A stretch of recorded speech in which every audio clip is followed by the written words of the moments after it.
episode, we talked about winning and CCR. And Brandon, what would you say to an angler, to give him the right approach for the next day? 4-day tournament, bad first day, bad second day. How would he go out mentally on the third day? Well, I think you hit the nail on the head first of all, and that you got to get your mind right. And like we said when we talked about CCR, you win between the casts.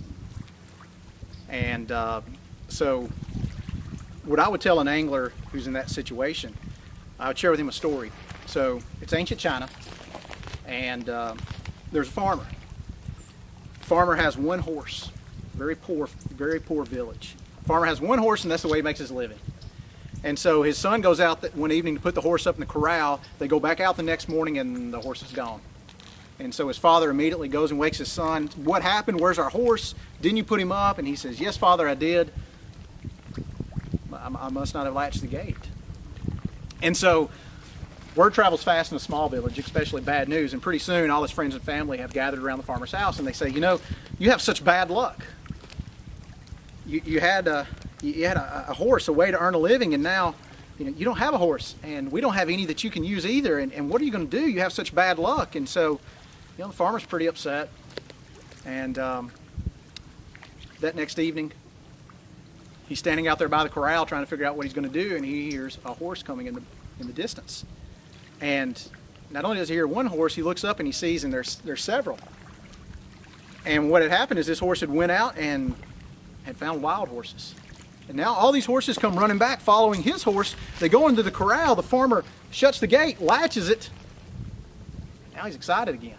And so as word travels fast in a small village in ancient China, the farmer's friends and family all come over to see his horses. And they say, wow, this is great. You had but one horse and he ran off. And now you've got so many more horses. And now you're a wealthy man. You have such great luck. And the farmer said to them, how do you know that it's good luck? The next day, the farmer's son is out there fooling around with the horses, and he gets on one of the wild horses. The wild horse bucks him, knocks him off, he breaks his leg.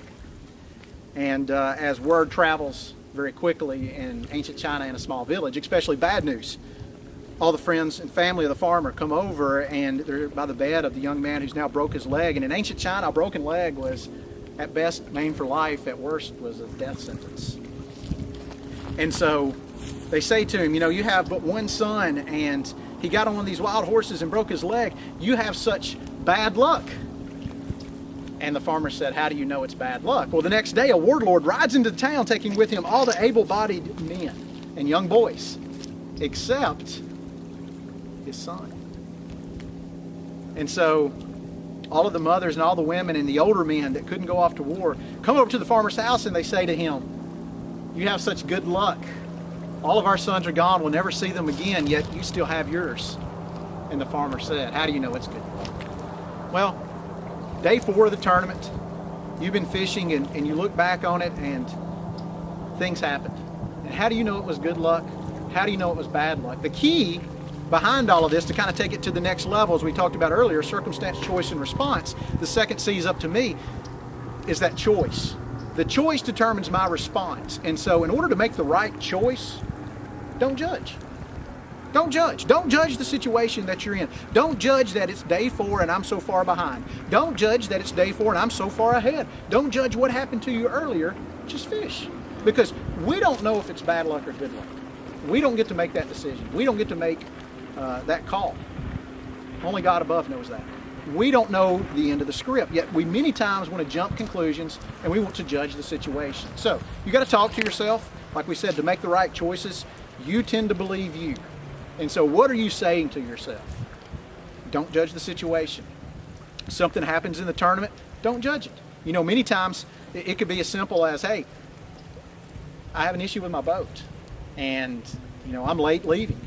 Well, those places I was going to go on the last day, my honey hole, guess what? Somebody's already there. And so you go on to the next spot, and oddly enough, you end up catching a sackful. Well, don't judge the situation. The person who went to your spot may come in with nothing.